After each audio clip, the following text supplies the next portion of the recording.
Have you ever walked into a room and felt tired even before you sat down? Or opened your phone and found an hour gone in a blur of notifications and tabs? We live in a world full of things, objects, messages, choices, and each one asks a little bit of our attention.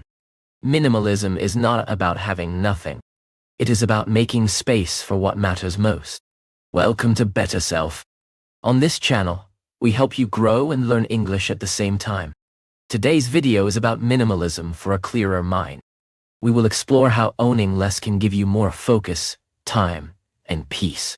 I will guide you through real stories, simple steps, and gentle practices to start clearing both your home and your head. The language here is simple and calm, so listen, breathe, and imagine the space you want to create. Chapter 1. What minimalism really means. Minimalism often gets shown as glossy photos of empty rooms, white walls, and perfect light. Those images can be inspiring, but they can also make minimalism feel cold or hard to reach. Minimalism in real life is quieter. It is a decision to remove what distracts you, so you can focus on what matters. At its heart, minimalism is a tool. It helps you use your time, attention, and energy more clearly. It asks one question repeatedly. Does this support the life I want, or does it pull me away from that life? Think about a simple example. A desk. A cluttered desk can make your brain feel crowded. You might have a stack of mail, a coffee cup, 3 pens, and a small plant. Each item calls for a tiny piece of your attention. You look at the mail and worry about bills. You glance at the pen and try to remember where your favorite one is. You water the plant and notice it needs a bigger pot. A clear desk, on the other hand, gives your mind a place to rest. You can sit, look at the page, and write without small interruptions. Minimalism is the difference between a crowded desk and a clear surface where work flows. Minimalism is not one size fits all. For some people, it means owning very few objects. For others, it means owning what they love and removing what they tolerate. For a photographer, it might mean keeping only the cameras and lenses that bring joy. For a musician, it could mean limiting studio gear to the instruments that spark real creativity. The goal is to feel lighter, not to meet someone else's standard. Look at the story of Joshua Fields Milburn and Ryan Nicodemus, known as the Minimalists. They were successful, but they found themselves tired and emotionally empty. When they started removing excess, from clothes to commitments, they discovered clearer goals and deeper relationships. For them, minimalism brought attention back to the things that mattered: family, purpose, and meaningful work. Another familiar example is Steve Jobs, who often wore the same black turtleneck and jeans. He made a small decision each morning about his clothes so he could use his energy on designing products. This is the practical side of minimalism, reducing small decisions so you can focus on important ones. Minimalism also touches how we think. When your environment is simpler, you tend to think more clearly. Fewer objects mean fewer reminders of unfinished tasks and fewer excuses to procrastinate. Imagine walking into a kitchen where every cabinet is labeled and every tool has a home. You are more likely to cook because it is easier to find what you need. That small ease builds confidence and creates momentum. Minimalism supports productive cycles. But minimalism is not about perfection. It is not about judging yourself for the things you own. Instead, it is about asking honest questions. Do I use this? Does it bring me joy? Does it support my goals? If the answer is no, consider letting it go. You may decide to donate, recycle, or sell items that no longer serve you. Or you may choose to store them away for a season and revisit the decision later. The point is to be intentional. If you want to try a small practice now, take a mental inventory. Name 5 objects you see around you that you use every day and 5 objects you see that you never or rarely use. Say them out loud or write them down slowly. Notice how your body feels as you list these items. Do you feel relief thinking about removing the rarely used things, or anxiety? That feeling is useful. Minimalism asks you to move toward relief and away from anxiety, step by step. Minimalism also has limits. It is not a cure-all for every problem. If you feel persistent sadness or anxiety, removing things from your home might not solve it. Minimalism can help by creating calmer surroundings, but deep emotional work sometimes needs support from friends, a therapist, or a trusted mentor. Use minimalism as one helpful tool among many. Finally, imagine the opposite of minimalism. More possessions, more notifications, more tasks. Imagine the lifting of weight when you decide to clear one shelf, unsubscribe from a service, or say no to one obligation. Minimalism is often a series of small, kind choices that add up. Each choice asks, does this help me wake up to the life I want? When the answer is yes, keep it. When it is no, gently let it go. Chapter 2. How possessions steal your attention.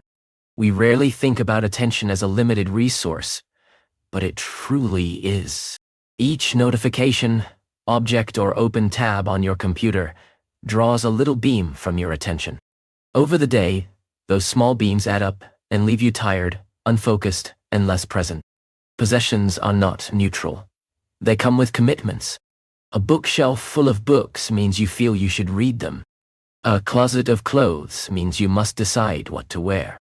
A drawer full of gadgets means there is always something to fix or upgrade. Even if these items bring pleasure, they also create small obligations. Consider a story from a friend who worked in design. He had 2 studios, one filled with prototypes and tools, and another sparsely arranged with only the materials he used every week. When deadlines came, he would move to the sparse studio to work quickly and confidently. The prototypes and tools were valuable, but they added friction. He found that by rotating what he kept in his daily workspace, his mind became calmer and his output improved. This rotation is a form of minimalism. Keep the things you use now close and let the rest rest. Possessions also shape habits. If your phone charges are scattered around the house, you will spend minutes each day searching for them. If you have too many kitchen tools, you may avoid cooking because it feels like a long task.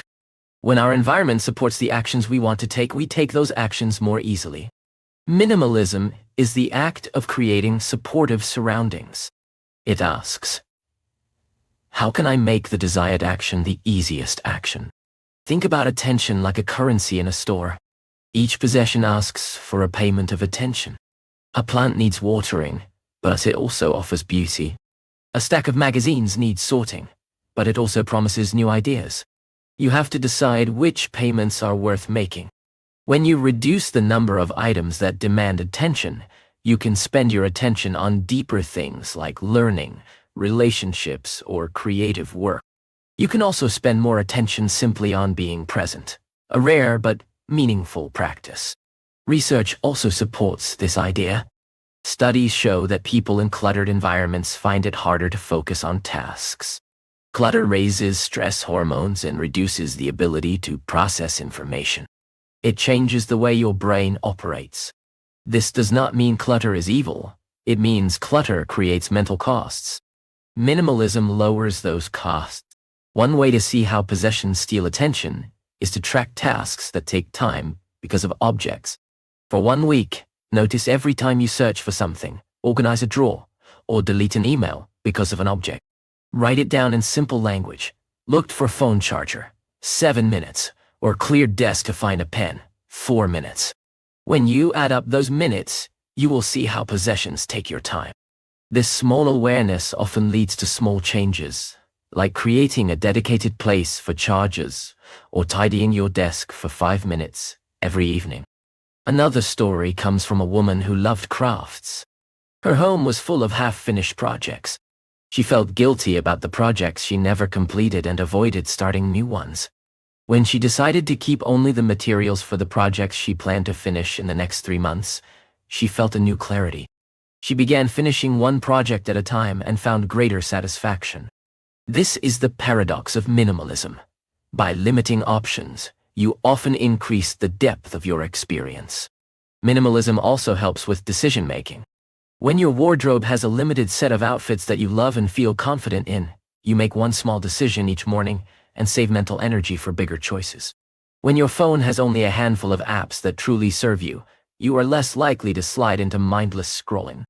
These small savings compound over weeks and months. Finally, think of possessions not only as things, but as promises. A guitar on a stand promises that you will play it.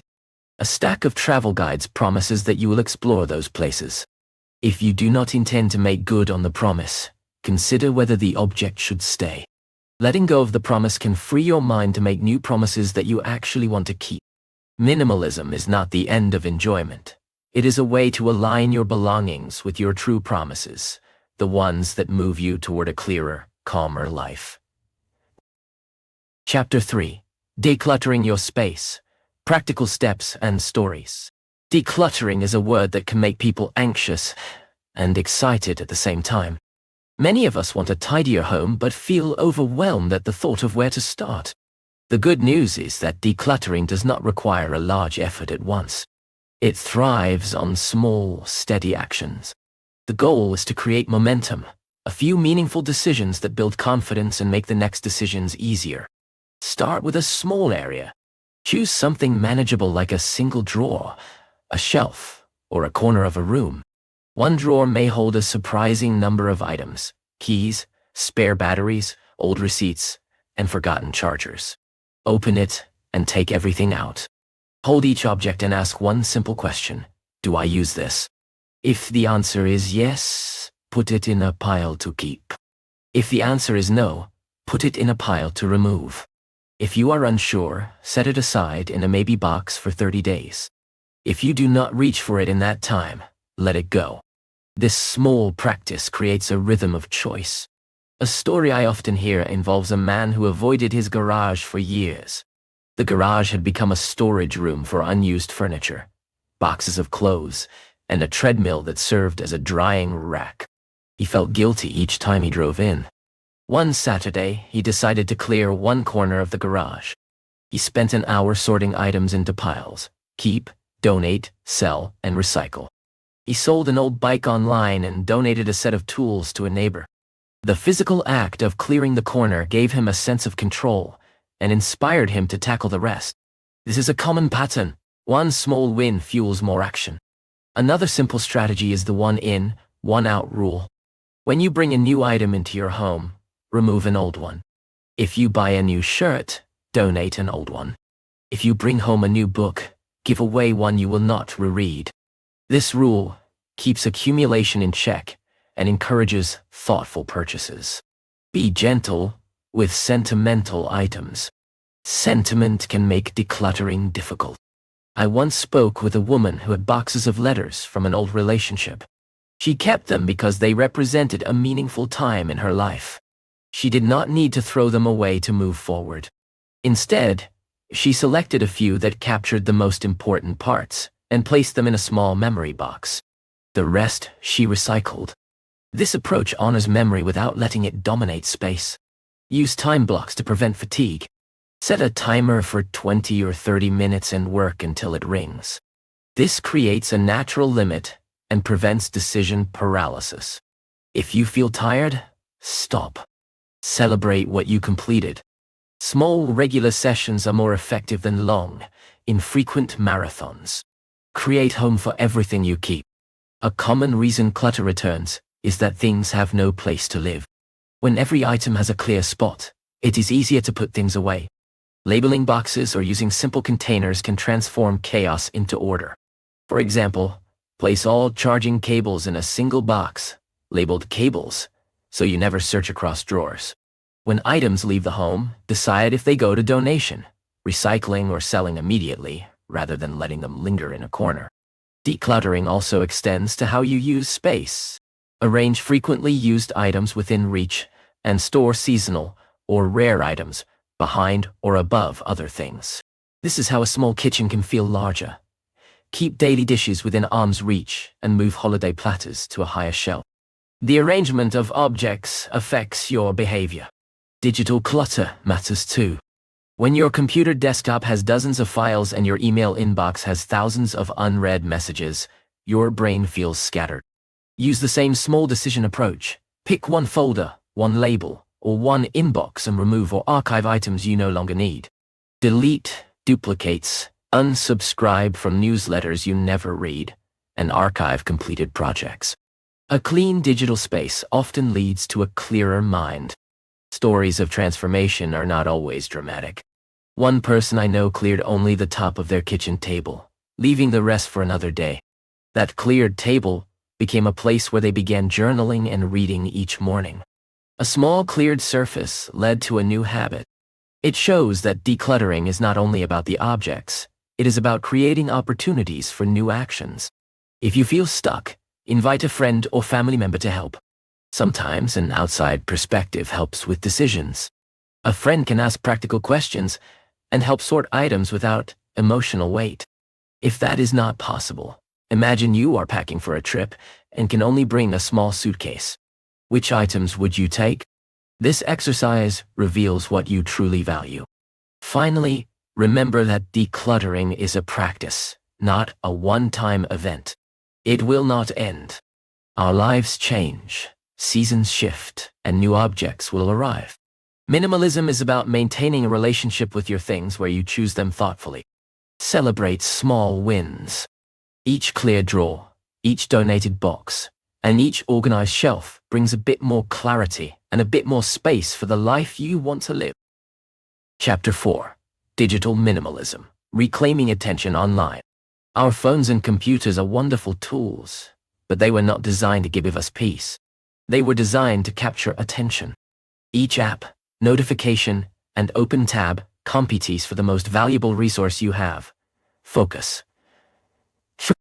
Digital minimalism asks you to become intentional about how you use technology so that your devices serve your values rather than erode them. Start by observing. For 1 week, notice when you reach for your phone and why. Do you open it to check a message, to avoid boredom, or to look up something practical? Pay attention to the times when digital tools help you and when they steal your time. Write down brief notes in a notebook or a simple note app. Seeing patterns will help you decide what to change.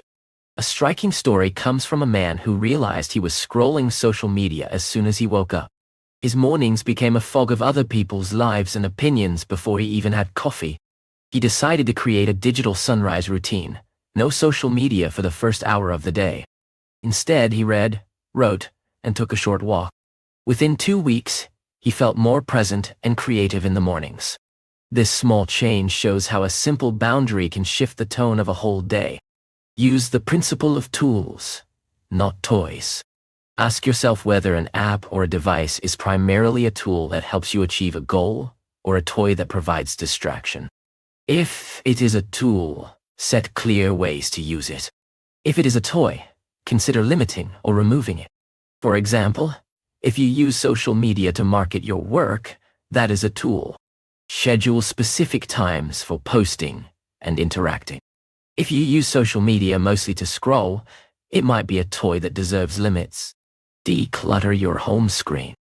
Move the apps that suck your attention into a folder on the second or third page of your phone.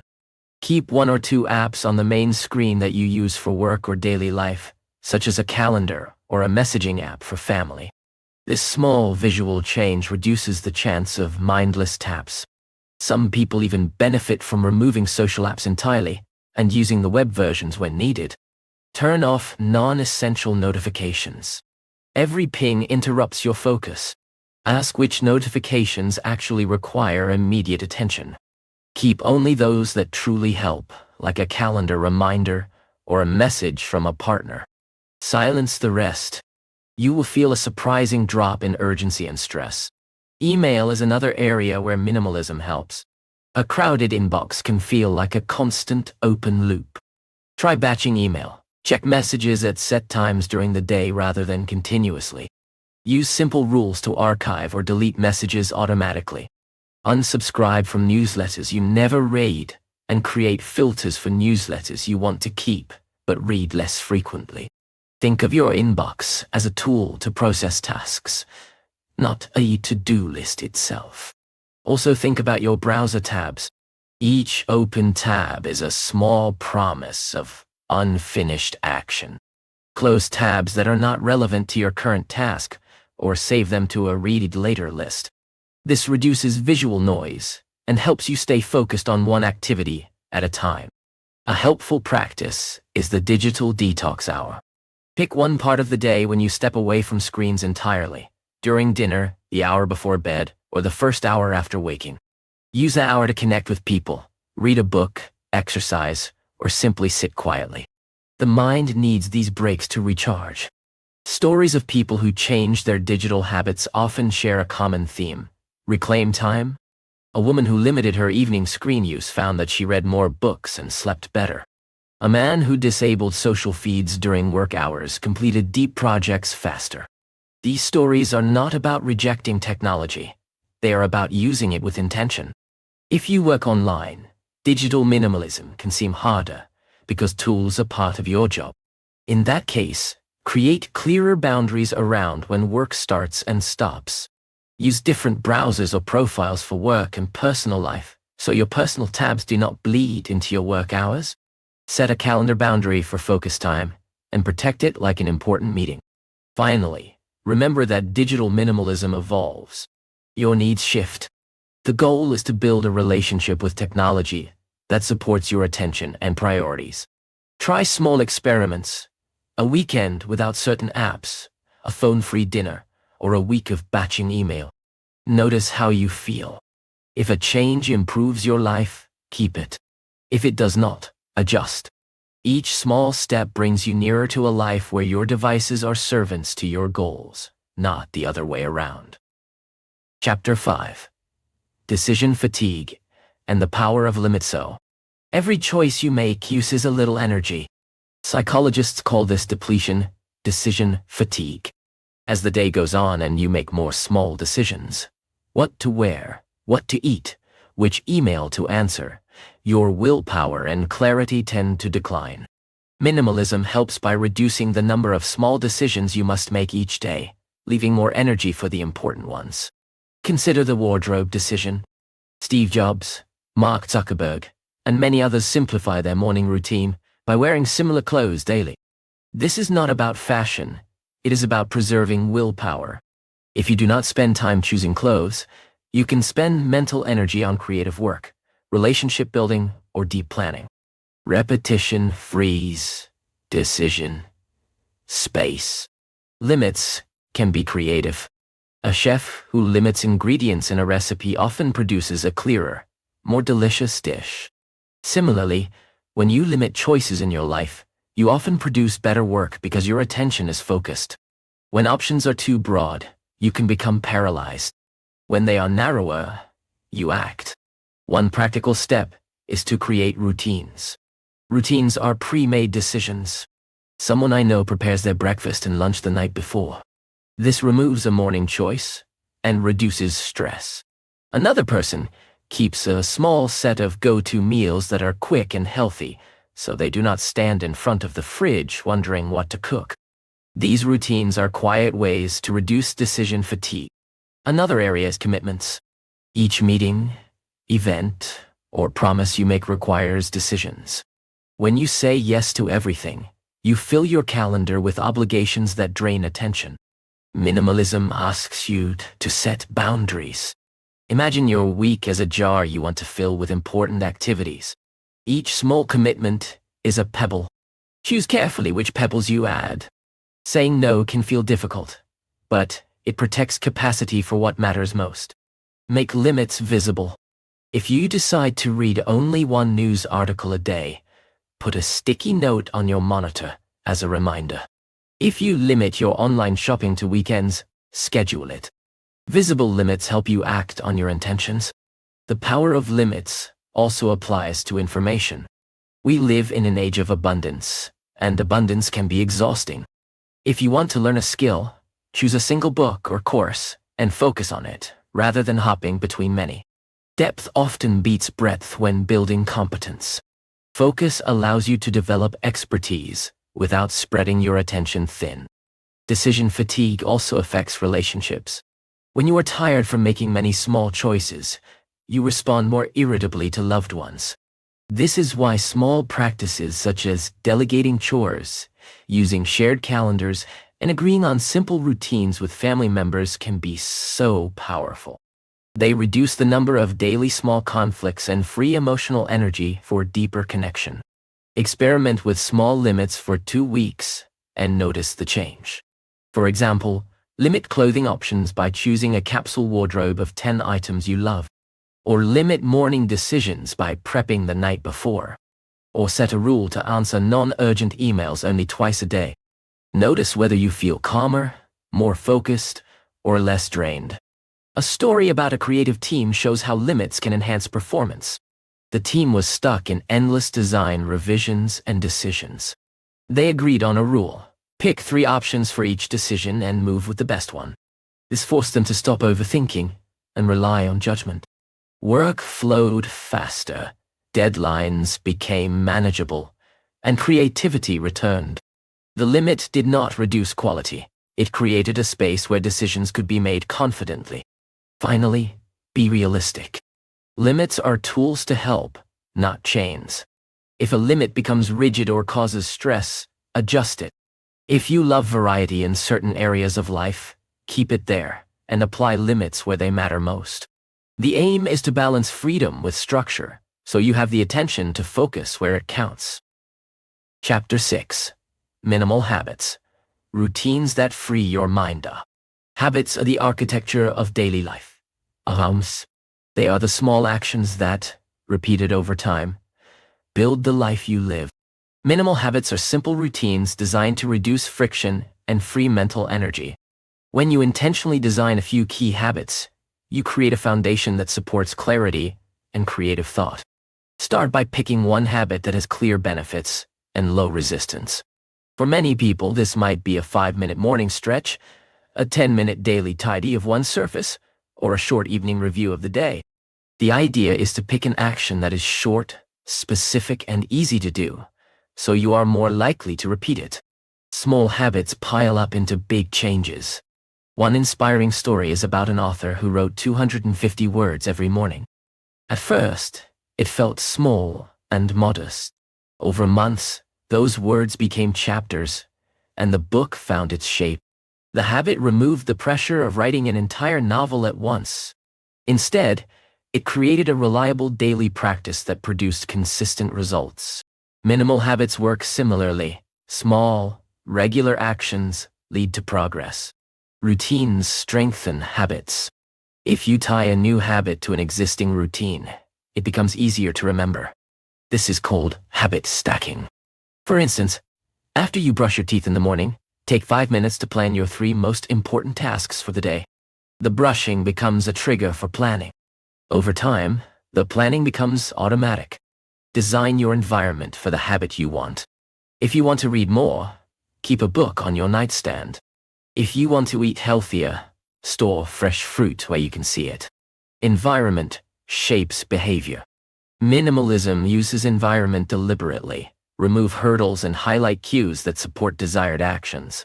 Another practical habit is a weekly reset. Spend 30 to 60 minutes each week tidying, planning, and clearing small things that accumulate. A weekly reset prevents minor clutter from becoming a large burden and helps you enter each week with intention. It is like sharpening tools before you work. Simplify your goals. Instead of promising to master a broad skill, choose a focused target for a set period. For example, commit to 30 minutes of language practice every day for 90 days. Narrowing your focus helps you track progress and reduces overwhelm. Minimal habits do not try to fix everything at once. They aim for steady, measurable improvements. Community helps habits stick. Share your habit goals with a friend, join a group, or find an accountability partner. When you know someone will ask about your progress, you are more likely to follow through. Simple check-ins, even once a week, can strengthen commitment. Be kind to yourself when habits fail. Missed days are normal. Guilt can lead to quitting. Instead, notice what happened and plan a small next step. For example, if you missed your 5-minute tidy, decide to do it the next day. Reduce the scale if needed. If the habit feels too demanding, make it smaller. The goal is consistency over intensity. Reflect on what habits truly help you. Minimalism is about choosing routines that support what matters. If a habit no longer serves you, remove or replace it. Some habits become rituals, meaningful acts that connect you to your values. A simple nightly reflection, a short walk after lunch, or a 2-minute gratitude pause can become a stabilizing ritual. One practical method is to list 3 areas of your life you want to improve: energy, focus, and relationships. For each area, pick one small habit. For energy, maybe a 10-minute walk. For focus, a morning planning session. For relationships, a weekly message to a close friend or family member. Commit to these habits for 30 days and notice the cumulative effect. Minimal habits are not about doing less work. They are about doing the right work with less friction. They create a container where deep thinking and meaningful action can happen. Over time, these habits support a calmer mind and a clearer sense of purpose. Chapter 7. Time Minimalism. Own your schedule. Time is the most democratic resource. Everyone gets the same 24 hours. How you use that time shapes your life. Time minimalism is about protecting your attention and choosing where to invest your hours. It is not just about cutting activities. It is about choosing what to keep and how to make space for what matters. Begin by tracking how you spend your time for 1 week. Use a simple notebook or a timer app and write down major blocks: work, commuting, chores, leisure, and sleep. Be honest. You might discover surprises, like several hours spent on low-value scrolling, or fragmented time pockets that could be combined into focused work. This awareness is the first step. A story from a small business owner shows the power of time rules. He found his week filled with client calls and emails, leaving no time for product development. He introduced deep work blocks on his calendar, 3 2-hour sessions each week, where he turned off notifications and focused solely on development. He treated these blocks as unbreakable appointments. Over months, product ideas matured, and his business grew. Scheduling is not rigid control. It is a way to honor the parts of your life that require uninterrupted attention. Prioritize ruthlessly. Not every meeting needs your presence. Not every event deserves your time. Imagine your week as a garden. Each activity is a plant. Which plants do you want to water? Which should be pruned? Use a simple criterion. Does this activity move me toward my larger goals or nurture my well-being? If not, consider removing or delegating it. Batch similar tasks together. Answering emails, making calls, and doing administrative work in separate blocks reduces context switching. Context switching is a silent time thief. Shifting from one type of work to another costs energy and time. Batching reduces that cost. Guard your mornings. For many people, the first hours of the day offer the clearest thinking. Protect that time by reducing meetings, notifications, and responsibilities early in the day. Use those hours for deep work, exercise, or planning. If mornings are not your best time, find the block when you are most alert and protect that window. Learn to say no kindly. Saying no is a skill that protects your schedule. You can decline invitations or requests in ways that show appreciation while keeping your boundaries. For example, say, "Thank you for thinking of me. I can't commit right now, but I wish you the best." Practicing this language reduces guilt and preserves time for your priorities. Use time buffers. Overscheduling leaves no room for unexpected needs. Add small buffers between meetings and tasks to allow for transition and a moment of rest. This simple habit reduces stress and improves punctuality. When your schedule breathes, your mind breathes. Consider a weekly theme. Give each day or block a dominant purpose. For example, Monday for planning, Tuesday for deep work, Wednesday for meetings, Thursday for learning, and Friday for creative work or personal projects. Theme days reduce decision load about what to work on and help you build momentum in specific areas. Delegate and automate, where possible. Many routine tasks can be given to others or handled by simple automation. Use grocery delivery, bill autopay, or shared family calendars. Delegation is not weakness. It is a strategic choice to direct your time toward higher value activities. A helpful exercise is to create a time manifesto. Write a short statement describing how you want your days to feel and what you wish to protect. For example, I want mornings for focused work, afternoons for meetings, and evenings for family. I will not check email before 9 a.m. Keep this manifesto visible and revise it as life changes. Remember, time minimalism is not about doing less for its own sake.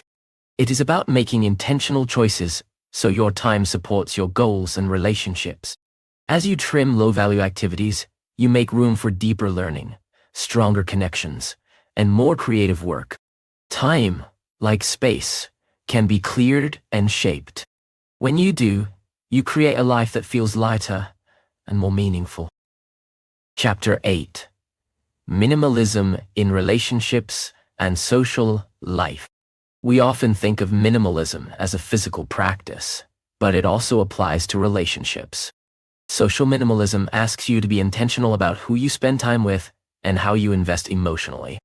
The people around you shape your mood, your thinking, and your priorities. Choosing relationships that align with your values is a form of mental decluttering. Start by evaluating your social commitments. Which relationships energize you and which drain you? Which gatherings leave you feeling connected and which leave you exhausted? This is not a test of character or loyalty. It is an honest look at where your emotional energy goes. Often, we stay in certain relationships out of habit or obligation, rather than genuine connection. A story from a teacher illustrates this clearly. She was active in many committees and social groups. While she enjoyed aspects of the involvement, she felt tired and spread thin. She decided to step down from 2 committees and keep one where she felt most aligned with her values. That one change gave her space for deeper friendships and more energy for teaching. The quality of her relationships improved because she had fewer, but more meaningful, commitments. Boundaries are key. Boundaries protect your time, attention, and well-being. They also communicate respect for yourself and others. Setting a boundary might look like declining late-night calls, saying no to last-minute plans, or limiting the amount of time you spend discussing stressful topics. Boundaries should be communicated kindly and consistently. When you set them, you model healthy behavior and encourage others to respect your limits. Be intentional about how you show up in relationships. Small rituals, like a weekly phone call with a parent or a monthly dinner with close friends, build connection without constant demands. Rituals create a dependable structure and reduce the need for constant negotiation about when to connect. Consider the idea of a relationship inventory. List your closest 5 relationships and write 1 sentence about why each one matters and how it contributes to your life. Then ask, is there something I need to change to make these relationships healthier? Maybe you need to be more present, listen more, or create clearer boundaries. Use this inventory as a gentle guide for improvement, not a list of failures. Minimize toxic relationships. Not all relationships are healthy. If a relationship consistently harms you or drains your energy, consider limiting contact or ending it. This is often one of the hardest parts of social minimalism because of history, guilt, or fear. Seek support from trusted friends or professionals if you need help making such changes. Quality over quantity also applies to friendships. Deep friendships often require emotional investment and time. You cannot be deeply connected to everyone. Choose a small number of people with whom you can be honest, playful, and supportive. These friends become anchors in life. Social media complicates relationships. We accumulate many digital acquaintances and feel the pressure to respond or appear. Use digital minimalism principles here too. Curate your online circles, mute or unfollow accounts that cause stress, and focus on meaningful interactions rather than passive consumption. Real connection often happens in private messages, calls, or face-to-face conversations, rather than public likes. When you simplify your social life, you create space for solitude, which is also important. Solitude is not loneliness. It is a time for reflection, creativity, and self-knowledge. Many creative people value solitude because it provides a quiet field for ideas to grow. Solitude helps you show up better for others because you are more rested and centered. Finally, be patient and compassionate as you shift your social habit. People may not understand at first why you are saying no or changing routines. Explain gently and honestly. Most friends will respect your boundaries once they see the positive effects. You become more present, kinder, and more reliable when you are not spread too thin.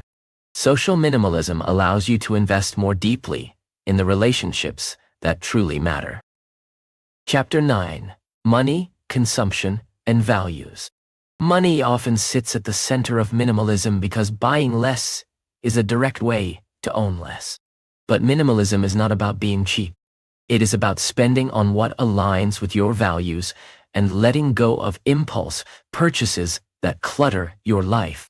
When your money reflects your priorities, your possessions start to support your goals instead of distracting from them. Begin by tracking your spending for a month. Write down purchases big and small. You might find patterns, morning coffee runs, subscriptions you rarely use, or impulse purchases during stressful times. Seeing where your money goes helps you make intentional choices. Minimalism asks you to spend where you get real value and cut where you get little. A powerful story comes from a couple who decided to buy fewer new things and instead save for a small trip each year. They stopped buying trendy home decor and started investing in experiences. The trips brought memories and relationships that clutter never could. Over time, their home felt calmer, and their lives became richer through shared stories instead of material accumulation. Subscription services are a hidden drain. We often sign up, forget, and keep paying. Review your subscriptions, streaming, apps, clubs, and cancel those you do not use. Many people find savings that can be redirected to higher value areas like education, travel, or savings. When you do buy things, choose quality over quantity. A few well-made items usually bring more satisfaction than many low-quality ones. A durable pair of shoes or a well-crafted kitchen knife can replace a closet full of disposable items. Think of purchases as small investments in your life. Will this item last? Will it bring genuine use or joy? Adopt a waiting period for non-essential purchases. If you feel the urge to buy, wait a week or a month. Often, the desire fades and you avoid impulsive spending. This pause helps you separate true need from momentary emotion. Minimalism also invites a values check. Ask yourself, what do I want my money to support? Is it security, learning, health, relationships, or creativity? When your spending aligns with these values, you feel more satisfied. This alignment often reduces the urge to buy things that only mask discomfort. Gifting can be part of minimalism too. Give experiences or consumables instead of objects when appropriate. For birthdays, consider a class, a meal, or a donation to a cause the recipient cares about. This approach creates memories instead of more possessions. Debt deserves attention. Accumulating things through credit can trap you in stress and busy work to pay bills. If debt is an issue, minimalism can help by reducing new purchases and redirecting funds toward paying down balances. The mental freedom of lower debt often outweighs the temporary pleasure of new items. A story about a craftsman shows how minimal spending can improve creativity. He limited his tools to those he knew well and mastered them. With fewer tools, he focused on technique and made better work. The limit forced creativity to deepen rather than spread. Money spent on learning and practice often returns greater satisfaction than money spent on fleeting consumption. Finally, consider giving away. Donating items you no longer need to those who will use them can be deeply satisfying. It completes the cycle. An item that once brought value can bring value again in another home. This act reduces clutter and supports community. Minimalism with money is not about deprivation. It is about clear choices. Each dollar becomes a vote for the life you want. When your spending and values align, you feel lighter, more purposeful, and more in control. Minimalism is not a finish line, it is an ongoing practice. Life changes, relationships, jobs, homes, and with those changes come new possessions and new decisions. The goal is to build habits and systems that make minimalism sustainable and flexible over time. Create simple rituals to maintain clarity. A daily 5-minute tidy, a weekly reset, and a monthly review can prevent clutter from returning. These small rituals take little time but have large cumulative effects. Think of them like watering a plant. A little care now prevents bigger work later. Make decisions easier with rules. Rules reduce friction and keep you aligned. Examples include a 1-year rule for unused items, the 1-in, 1-out rule for new purchases, or a subscription review every 3 months.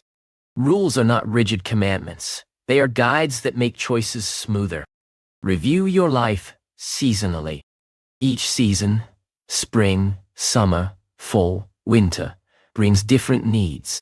At the change of season, take time to reflect on what possessions and commitments serve you now. Pack away seasonal clothing, evaluate hobbies that no longer fit, and adjust routines to match the season's rhythm. Invite others into your minimalism. If you share space with family or roommates, talk about values and create shared systems. Simple agreements about common spaces, chores, and shared purchases reduce conflict and keep the home functioning smoothly. Collaboration makes minimalism a team effort rather than a solo mission. Accept that mistakes will happen. You may donate something you later want back or buy a gadget you rarely use. These moments are learning opportunities. Reflect on what led to the choice and adjust your rules. The goal is steady improvement, not perfection. Celebrate the benefits. Notice how your life changes as you adopt minimal practices. Maybe you sleep better, focus more easily, or find more time for hobbies. Keep a small list of these wins and add to it. When you feel the urge to accumulate, read the list and reconnect with the reasons you chose minimalism. Stay curious about your values. As your life evolves, so will what matters to you. Minimalism supports growth when it is guided by clear values. Revisit your priorities regularly and let your possessions align with them. Finally, be patient and kind. Minimalism is a gentle practice. It asks for honest choices and gradual change. Each small decision to remove an item, turn off a notification, or protect a time block is a vote for a clearer mind. Over months and years, those votes add up into a life with more focus, more time, and more peace. Minimalism is less about living with less and more about living with care.